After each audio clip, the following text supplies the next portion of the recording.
చట్టాన్ని ఉల్లంఘించిన వారిని వదిలిపెట్టబోమని మంత్రి నారా లోకేష్ హెచ్చరించారు. ఎవరికి ఎప్పుడు ముహూర్తం పెట్టాలో తనకు బాగా తెలుసని ఘాటుగా చెప్పారు. జైల్లో బంధించి ఏం పీకావయ్యా, ఏం పీకావు?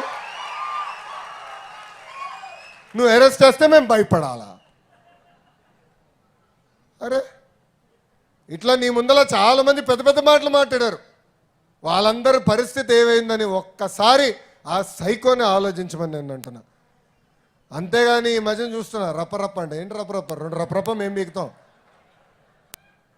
ఎర్ర బుక్లో 3 పేజీలనే, ఇంకొన్నాయి చాలా పేజీలు. ఎవరికి ఎప్పుడు ముహూర్తం పెట్టాలో నాకు తెలుసురా భయ్. ఎందుకో ఆవేశం, ఎగిరెగిరి వస్తున్నారు.